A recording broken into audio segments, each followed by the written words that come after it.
rôle d'un doyen, c'est de fédérer les équipes dans un but commun, qui est donc la qualité de l'enseignement.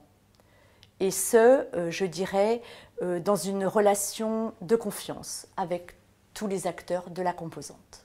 Je n'imagine pas être responsable d'un enseignement qui ne soit pas de qualité. Mais pour ça, il faut que j'œuvre pour que l'objectif soit atteint. Alors je vais prendre une image, celle d'un chef d'orchestre qui doit en fait donner sa vision et essayer de relayer cette vision d'excellence à tous les enseignants, mais également leur permettre, donc tout mettre en œuvre pour leur permettre d'atteindre cette excellence.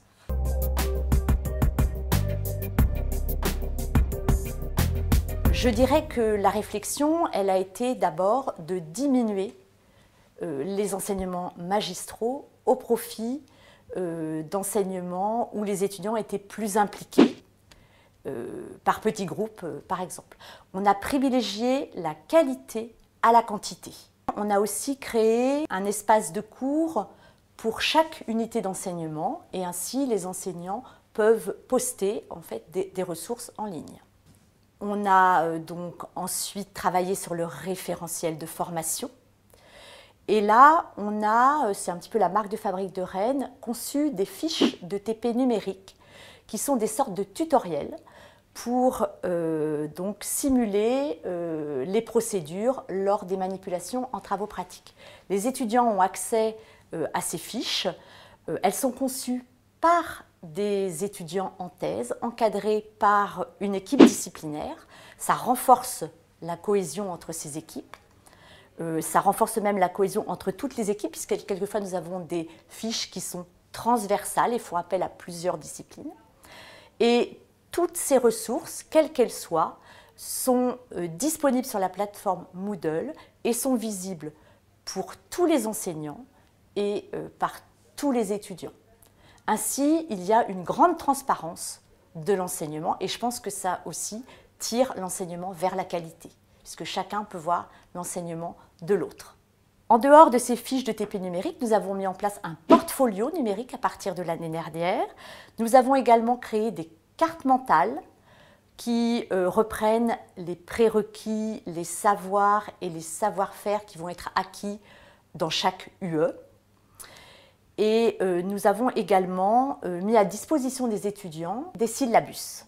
Alors, tous les enseignements ne sont pas couverts par ces syllabus, mais une bonne partie, et je dirais que chaque année, on augmente ce pool.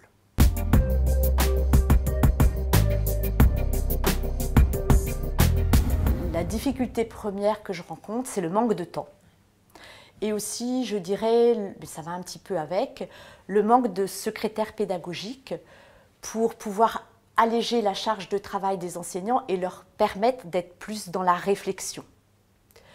Alors, les moyens que j'utilise pour essayer d'avoir des leviers et éviter ces freins, ça va être d'abord je dirais une implication du subtis et un accompagnement actif du subtis, que je ressens fortement, une implication très forte des enseignants qui ne comptent pas leur temps, et aussi un personnel administratif et technique très impliqué dans la recherche de cette excellence.